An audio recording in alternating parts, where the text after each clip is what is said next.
저희 교회가 올해 9년 차가 됐습니다.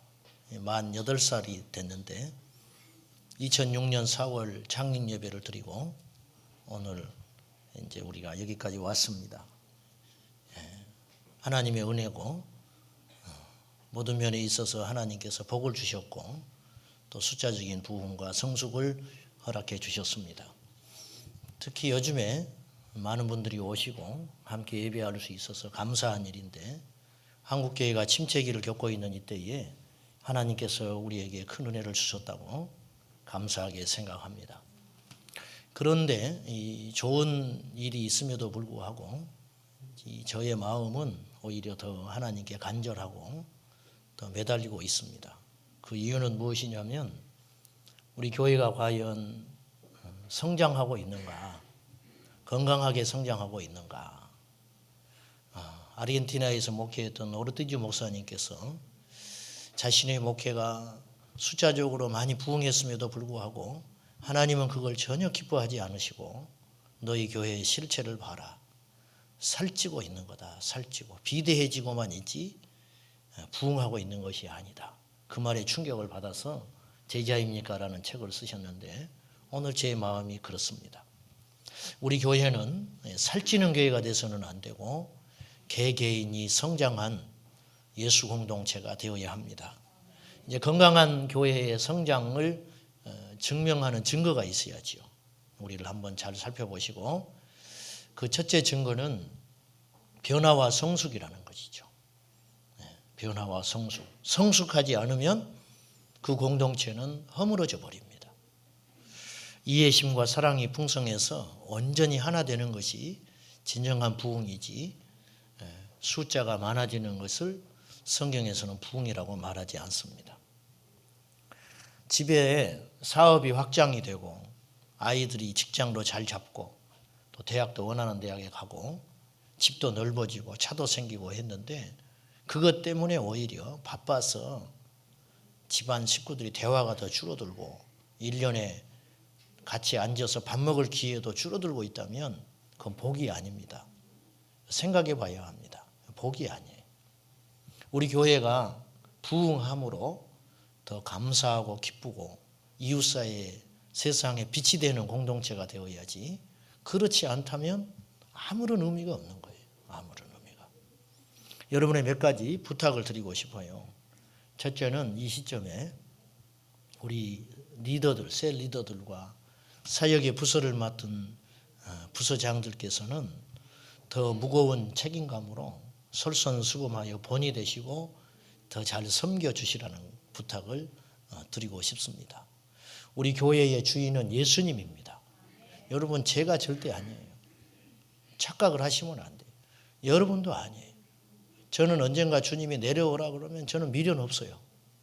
저는 날마다 배수진을 치고 목회를 하는 사람입니다. 저 산골짜기 가서 농사 지어라 그러면 저는 각오가 돼 있어요. 가서 운전이라도 하고 살아라. 저는 그렇게 할 수 있습니다. 정말입니다. 우리 교회의 주인은 예수님이에요. 그래서 우리가 주님 앞에 충성하는 것은 주님 때문에 하는 거예요. 주님 때문에. 누구도 주장을 한다든지 왕노릇 할 수가 없는 것입니다.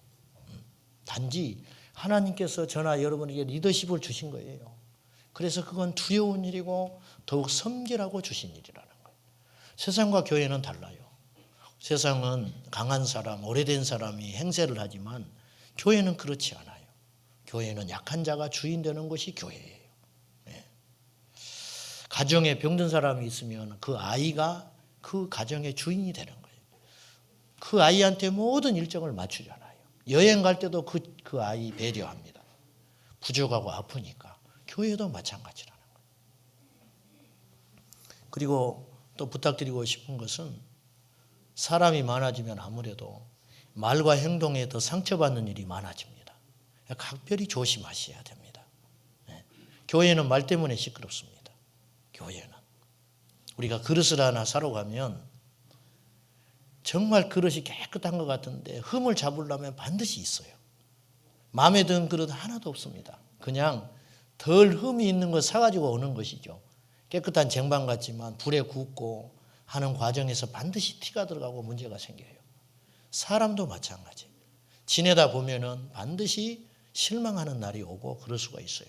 그래서 우리는 주님 안에서 각별히 더 조심하고 행동에 우리가 참 철저히 조심해야 한다. 이제 한국 교회가 아쉽게도 불신자가 전도받는 비율이 참 적습니다. 이게 가슴 아픈 부분인데, 그래서 믿는 분들이 오는 경우들이 많아졌습니다. 이동을 한다는 것이죠. 그런데 올 때에 좋은 마음으로 오시는 분은 거의 없어요. 다 시달리고 목사님한테 상처를 받고 그전 공동체에서 아픔을 느끼고 오신 분들이 태반입니다. 그분들을 우리가 위로해 줘야 됩니다. 우리가 따뜻하게 격려하고 우리가 그분들 입장에서 배려하고 생각할 수 있어야 한다는 것이죠. 많은 시간 동안 그 부분들이 치료가 필요하고 교회에 적응을 하고 뿌리를 내리려면 굉장히 많은 시간들이 필요합니다. 그것들을 우리가 잘 섬겨야 한다는 거예요. 교회의 숫자가 많아진다는 것은 좋은 일이지만 분명히 불편한 일도 많아진다는 걸 의미합니다. 당장에 식사할 때도 줄을 오랫동안 서게 됐습니다. 전에는 보니까 제가 식사를 마치고 이쪽에 갔더니 나는 마치고 식사를 마치고 갔는데 아직도 줄을 서 있는 분이 계시더라고요. 불편한 일이죠. 주차장도 이제 비좁아질 것입니다.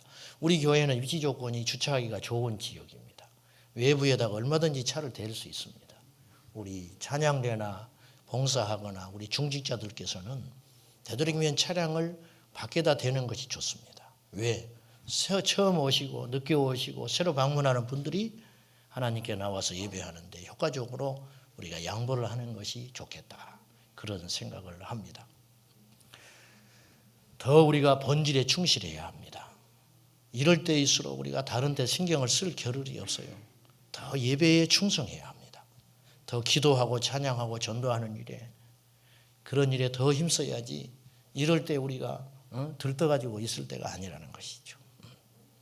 결론은 이것입니다. 더 사랑하십시오. 더 사랑하면 모든 것이 이해됩니다. 사랑하면 이길 수 있습니다.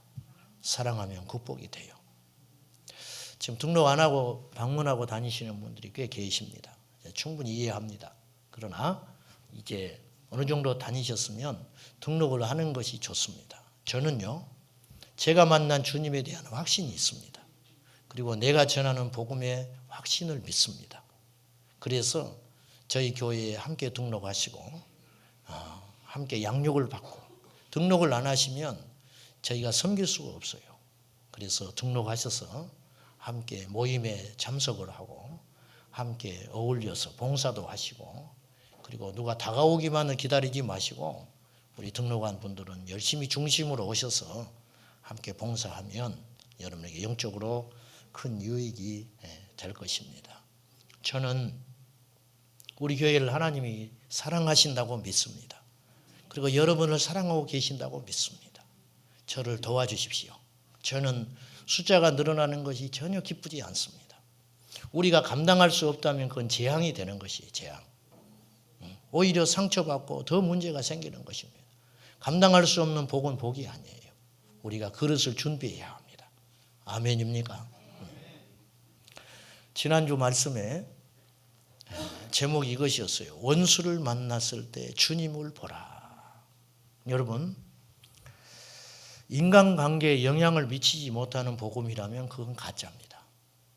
예수님을 믿는다는 것은 그냥 예배하고 내가 아쉬울 때 기도할 때 응답받는 그런 수준이 아니에요.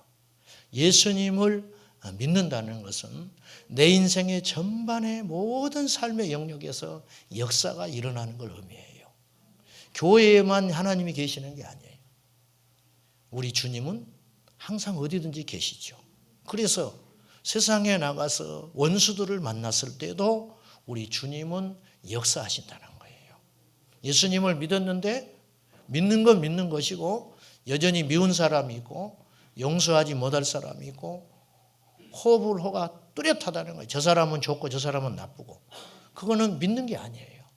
여러분, 믿음은 아는 게 아닙니다. 믿음은 공부하는 게 아니에요. 믿음은 증거할 수 있어야 돼요. 그래서 요한일서 5장 말씀에 하나님을 믿는 자는 자기 안에 증거를 가졌다.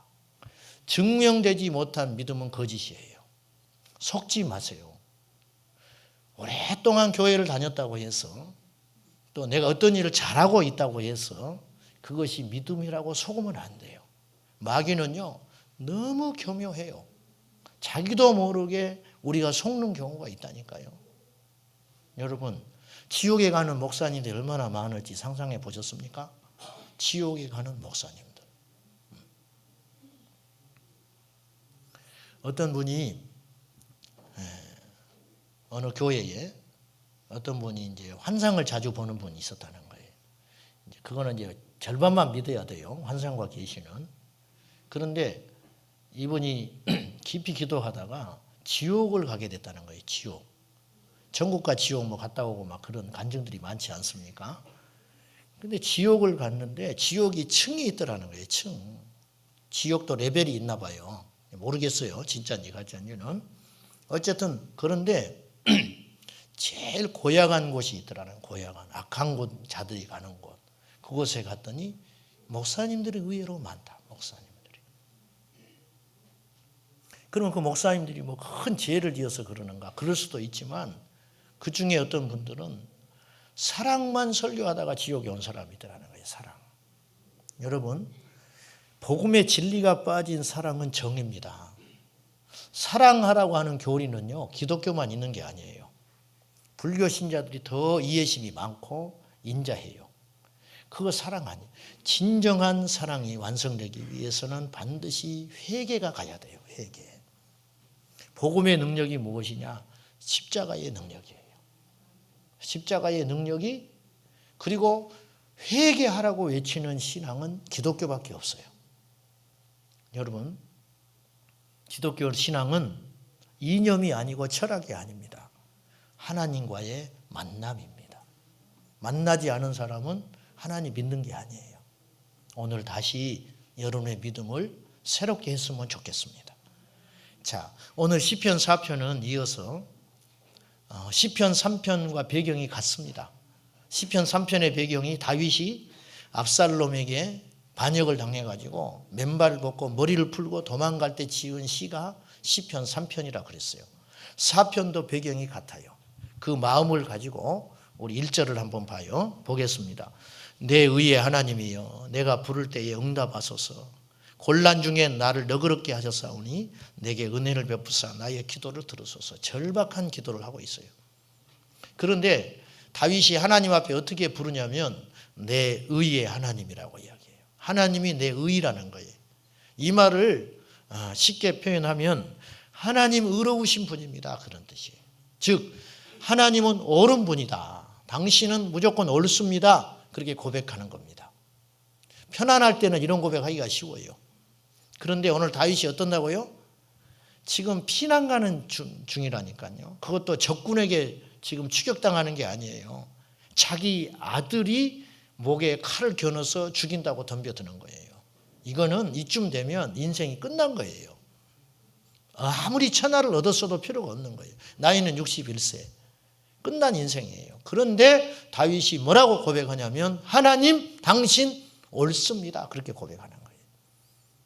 이것은 예수님을, 하나님을 내 인생의 주인이라고 고백하지 않으면 불가능한 고백이에요. 하나님 맞다는 거예요.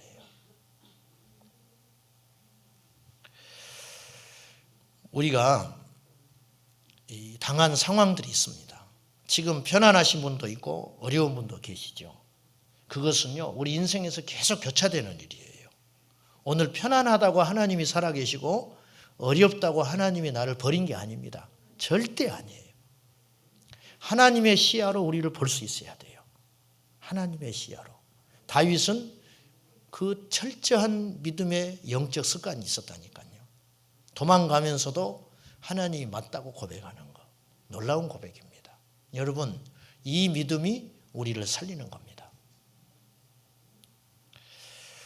우리가 하나님을 주님이라고 고백합니다. 근데 이 말에 우리가 너무 면역이 생겨버렸어요. 교회 오자마자 주님 주님 그러거든요. 그런데 우리 신앙인 중에 정말로 하나님을 주인이라고 고백하는 사람 저는 많지 않다고 봐요. 실제로는 많지 않아요. 입으로는 주님이라고 불러요. 찬양도 해요. 주님, 나의 주님. 기도도 주님이라고 해요. 그러나 사실은 하나님을 주인으로 인정하지 않는 경우들이 너무 많아요. 진짜 우리가 거듭나서 예수님의 사람이 됐다면 내 주인이 바뀌어야 해요. 주인이 안 바뀌면 그 사람 천국 못 갑니다. 성경에는 한 구절도 예배에 충실하면 천국 간다는 말이 없어요. 예수 그리스도를 나의 구주요 주인으로 영접한 자가 하나님 나라 간다 그랬어요. 하나님을 내 인생의 주인으로 모셔야 돼. 이건 시간의 문제가 아니에요. 오늘 처음 교회 오신 분도 오늘 회개하고 내 인생의 주인을 하나님으로 영접하면 그 사람 천국 갑니다. 그런데 3대 4대 예수님을 믿었어요. 어느 날 눈 떠보니까 교회에 와 있어. 어릴 적부터 부모님의 손에 이끌려가지고. 그런데 한 번도 내 인생의 주인이 하나님이라는 고백을 해본 적이 없다. 그 사람의 믿음은 거짓이에요. 그런데 어떻게 해야 주인이 바뀌느냐? 내가 죽는 경험을 해야 주인이 바뀌는 거예요. 죽어야 주인이 바뀌어요. 죽어야. 담배 끊자고 결심한다고 바뀌는 게 아니에요. 담배 끊을 수 있습니까? 정말 어렵습니다. 담배 끊기 어렵다고 해요. 그런데 끊을 수 있는 길이 있어요. 폐암 걸리면 끊어져요. 폐암 걸리면. 그렇죠. 폐암 걸려도 담배 피우겠다는 바보는 없어요. 죽게 되면 변하는 거예요. 우리가 왜 안 변하는지 아세요? 목사님들 모이면 용서하고 들으십시오. 목사님들 모이면 무슨 이야기 하는지 압니까? 교인들이 안 바뀐다는 거예요.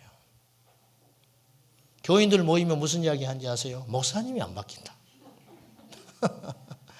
서로 안 바뀐다고 하고 있어요.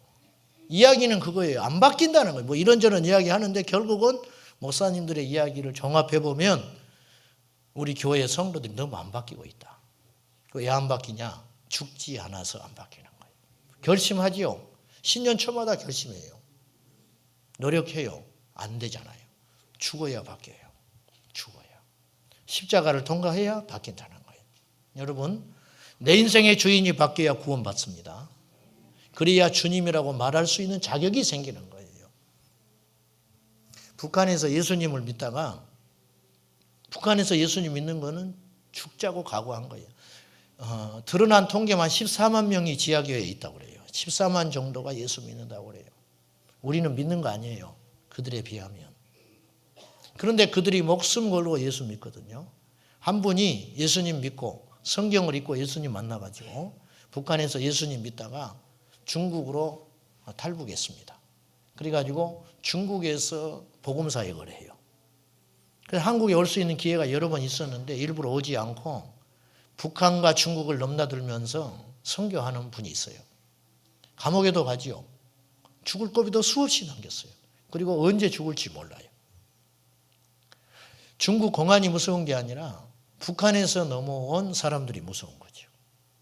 그래서 이분이 이제 북한에서 넘어온 사람들을 복음으로 무장시켜가지고 제자 삼는 일을 하는데 이분이 자기가 양육해가지고 예수님 믿게 한 사람을 한국에 보냈어요.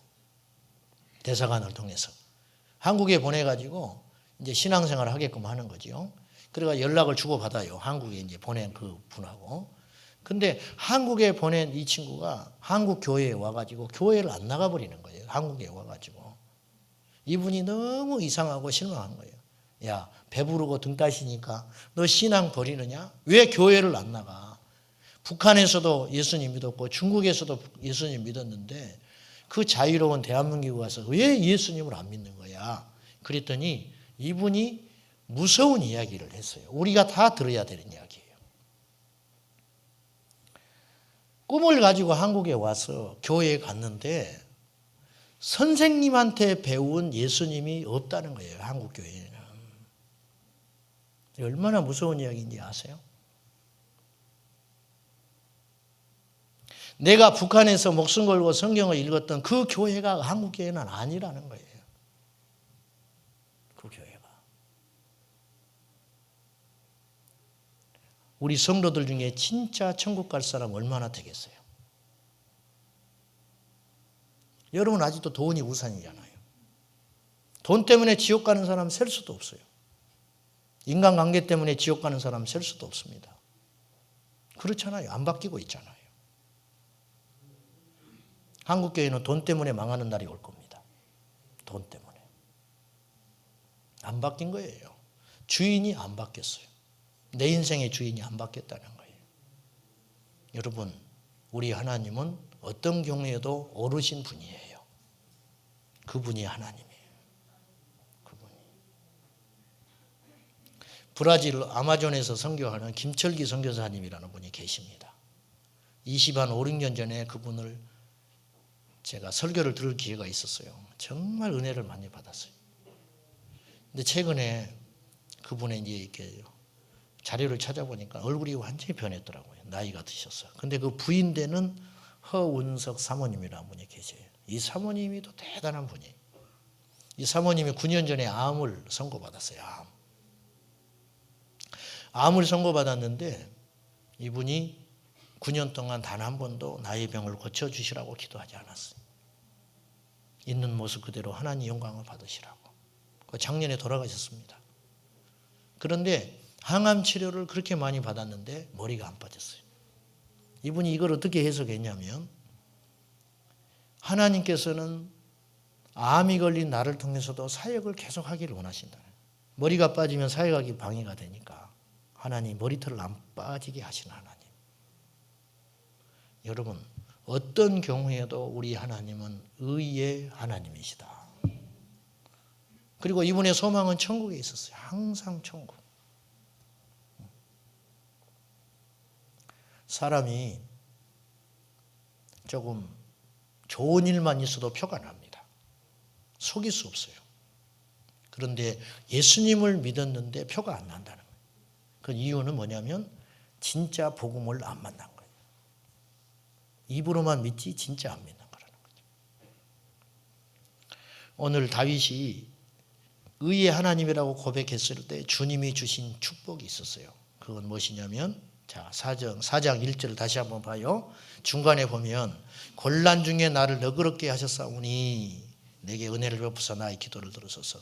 하나님이 시는 첫 번째 응답이 있었어요. 내 마음을 너그럽게 해주셨다는 거예요.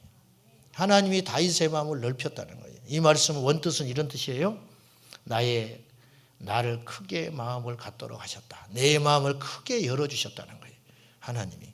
환난 날에 기도했더니 원수 앞에서 기도했더니 이루 말할 수 없는 곤란한 상황을 만났을 때 하나님께 기도했더니 하나님께서 주신 첫 번째 응답은 자신의 마음을 넓혀주셨다는 거예요. 이게 응답의 시작이에요. 빌립보서 4장에서 사도 바울은 놀라운 고백을 하고 있습니다. 빌립보서를 쓸 당시 바울은 로마의 감옥에 있었어요. 로마의 감옥에 갇힌 바울이 빌립보서 4장 4절과 5절에서 항상 기뻐하라. 내가 다시 말하노니 기뻐하라. 그리고 하는 말이 너희 관용을 모든 사람이 알게 하라. 관용하는 사람이 되어라. 이게 감옥에 있는 사람이 할 소리가 아니에요. 감옥 밖에 있는 사람이 안에 있는 사람을 걱정해야지 감옥 안에 있는 사람이 어떻게 밖에 있는 사람한테 넓은 마음을 가지라고 합니까? 이건 불가능한 일이에요. 이 고백은 어째서 가능하냐? 하나님이 주인 되기 때문에 가능한 고백이라는 거예요. 응답의 시작이 무엇인지 아세요? 환경이 바뀌는 게 아니에요. 응답의 시작은 하나님이 나의 마음을 바꾸기 시작한다는 거예요. 그래서 이런 위대한 기도가 있대요. 좋은 환경을 달라고 기도하지 말고 이 환경을 이길 수 있는 마음을 달라고 기도하라. 그 기도가 진짜 기도라는 거예요. 사랑하는 여러분, 하나님이 환경을 바꾸시려면 왜 못 바꾸시겠어요? 홍해도 갈라놓는 하나님인데 그 하나님 지금도 살아계신 하나님이에요. 그 하나님 여러분의 하나님 나의 하나님이라고 믿으시나요? 그거 안 믿으면 이 자리에 오실 필요가 없는 거예요. 하나님은 기적의 하나님이고 능력의 하나님이고 축복하시는 하나님, 능치 못할 일이 없는 하나님, 계산이 안 되는 능력을 갖고 계시는 분이 하나님이에요. 그 하나님. 하나님이 우주를 만드셨거든요. 그런데 사람이 관측할 수 있는 제일 멀리 있는 별이 지구에서 떨어진 별이 약 100억 광년쯤 떨어진 별이에요. 100억 광년. 100억 광년이면 어느 정도인지 아시겠죠? 빛의 속도로 100억 년을 가야 그 별에 도착하는 별이 있는 거예요. 근데 그것이 우주의 끝이 아니에요. 사람의 망원경으로 발견한 것이 그 정도지 그 이후에는 또 얼마나 넓은 세계가 있는지를 추측만 할 뿐이지 알 수 없어요. 그 세계를 말씀 한마디로 만든 분이 우리 하나님이라는 거예요. 그 하나님이 우리 아버지라는 거예요. 능치 못할 일 있겠어요? 하나님이 안 해주시겠어요? 아니라니까요. 아니에요. 중요한 건 그걸 통해서 하나님이 하시려는 일이 있다는 거예요. 일이. 그걸 받아들이는 것이 믿음이라는 거예요. 주님 왜 나를 이런 환경에 만드셨습니까? 그렇게 말하지 마시라는 거예요. 왜? 하나님 옳은 분이니까. 하나님 옳은 분이니까. 그것이 있었기 때문에 우리가 겸손할 수 있는 거예요. 기독교 강요, 칼빈이 쓴 기독교 강요 2권 4장에 보면 하나님은 인간의 마음속에 어떻게 역사하는가 이제 주제가 있어요. 하나님은 인간의 마음속에 어떻게 역사하느냐. 칼빈이 이런 이야기를 했습니다. 동일한 사건 속에서 하나님과 사탄과 인간이 같이 역사한다 그랬어요. 어떤 일이 딱 일어났잖아요. 그러면 하나님만 일하시는 게 아니고 그 일에 대해서 사탄도 일하고 내 자신도 일한다는 거예요. 그래서 결국 우리가 사탄한테 마음을 뺏겨버리면 실패하는 것이고 시험에 빠지는 거예요. 어떤 일에 대해서. 우리가 다 경험해 봤어요. 주님의 품 안에 있을 때에는 큰 시련도 이길 수 있다는 믿음이 생겨요. 그런데 주님을 떠나면 믿음이 약화되면 아무 일이 없는데 불안한 거예요. 아무 일이 없는데. 그리고 작은 시련 앞에 꼬꾸라져 버리는 거예요. 그 이유가 뭡니까? 문제가 아니고 하나님이 내 안에 역사하는 그 크기가 적어져 버렸다는 거죠. 하나님은 우리 마음을 넓히시고 바꾸시는 분이에요. 이게 우리를 만들어 가시는 하나님의 역사입니다. 하나님이 하시는 일 몰라요. 알 수 없습니다.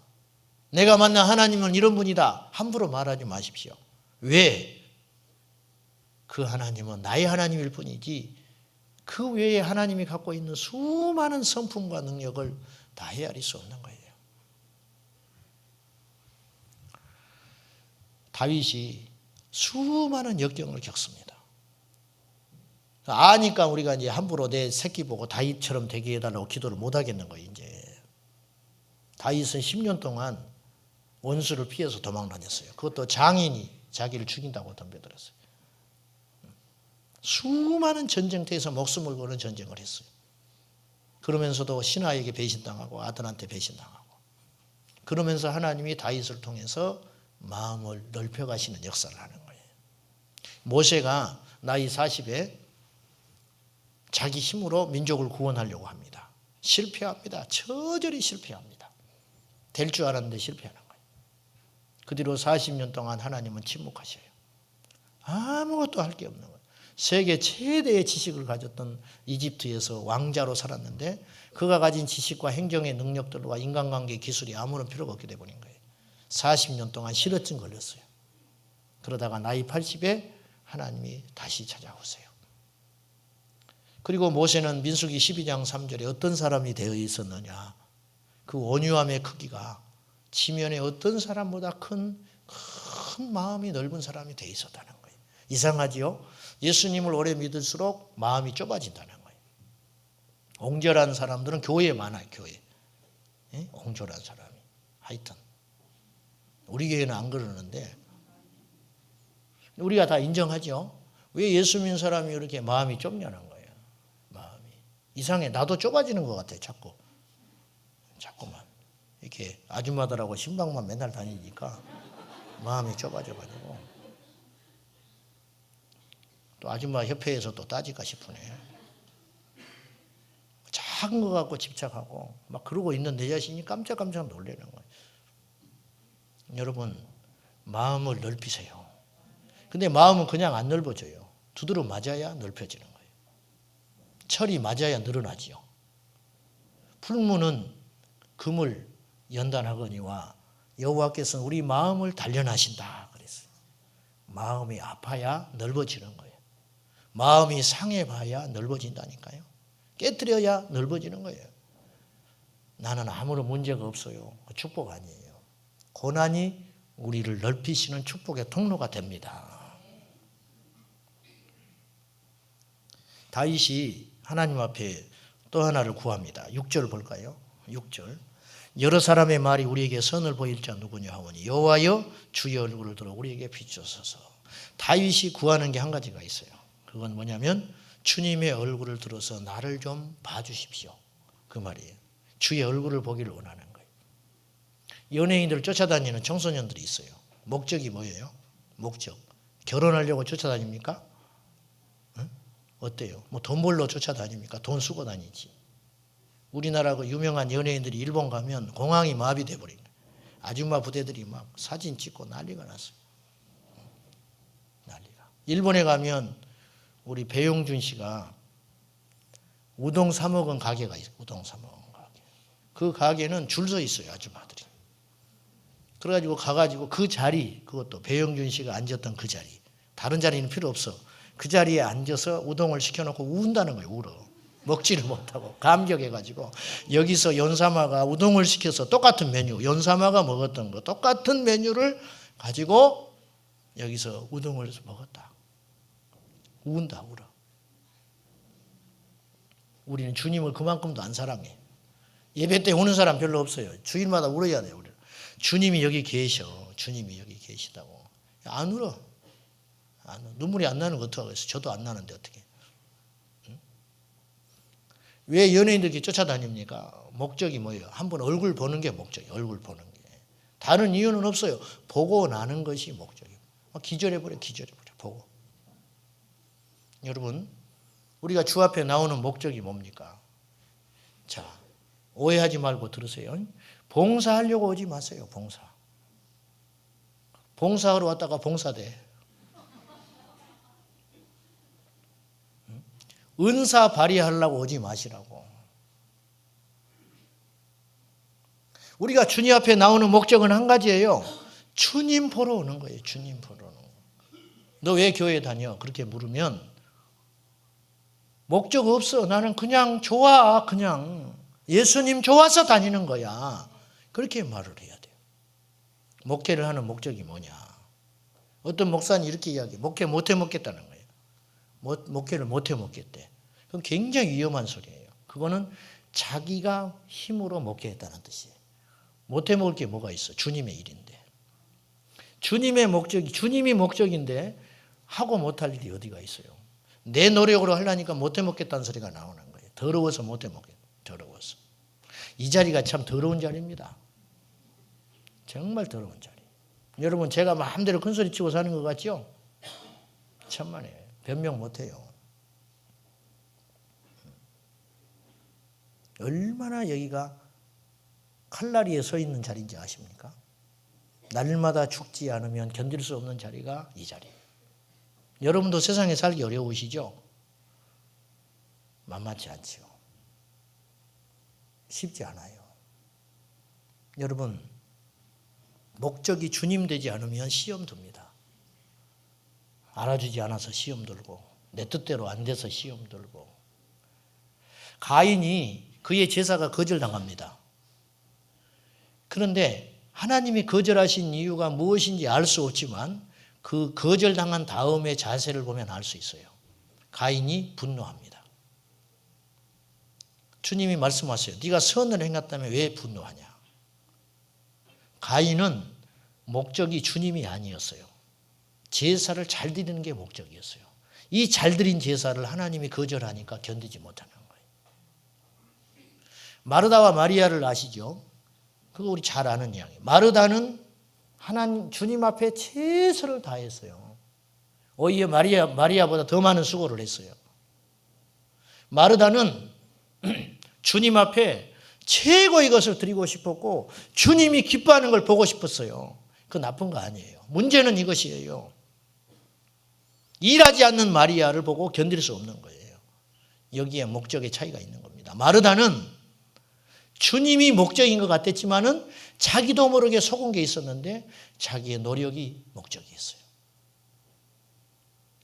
그런데 마리아는 목적이 주님의 얼굴을 구하는 거였어요. 주님 보는 것이 목적이에요. 그러니까 주님과 함께 있는 시간이 귀한 거예요.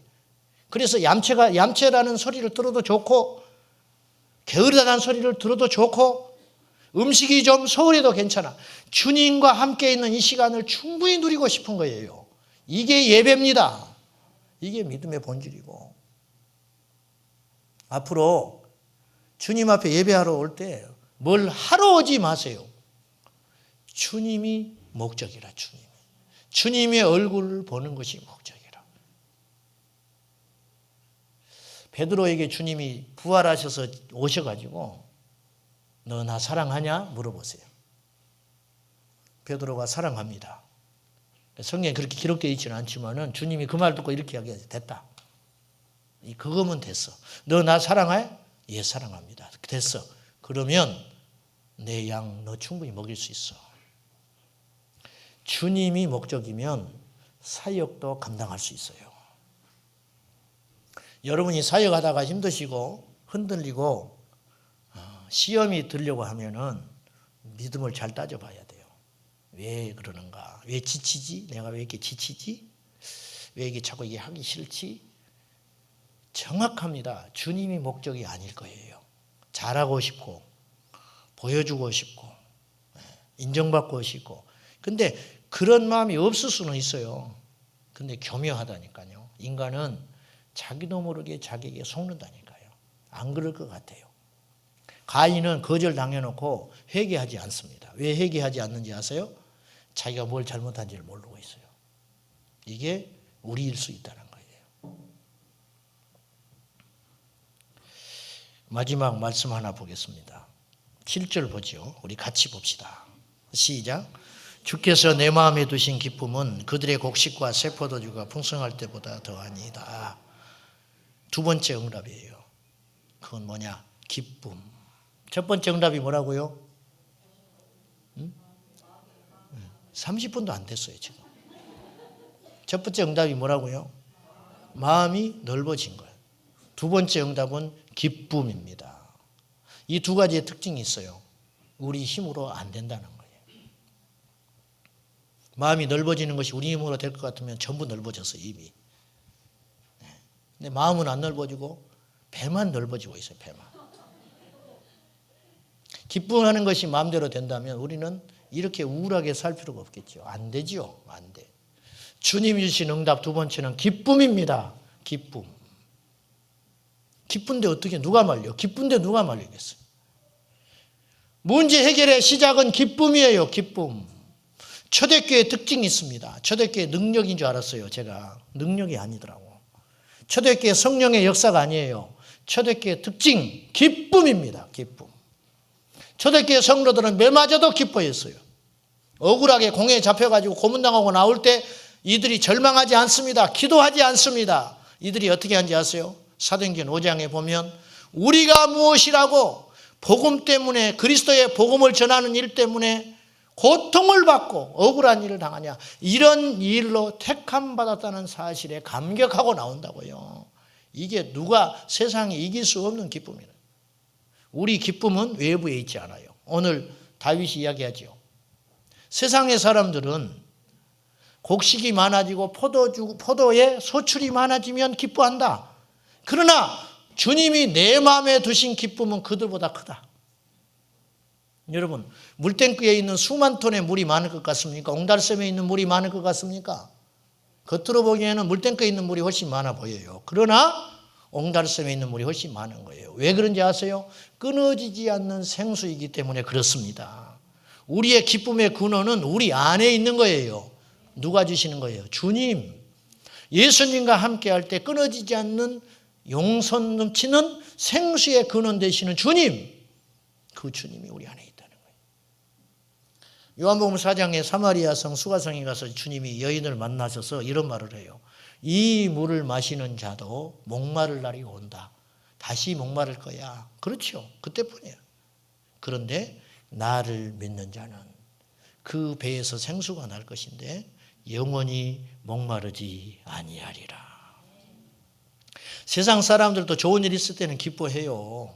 세상 사람들도. 예수 믿는 사람들도 기쁜 일 있을 때는 기뻐해요. 문제는 내 뜻대로 안 될 때, 그때 기뻐할 수 있느냐. 세상 사람들이 절망하고 못 살겠다고 할 때 예수 그리스도를 주인으로 믿는 우리는 하나님의 선하신 뜻을 기다리며 만족하고 기뻐할 수 있느냐.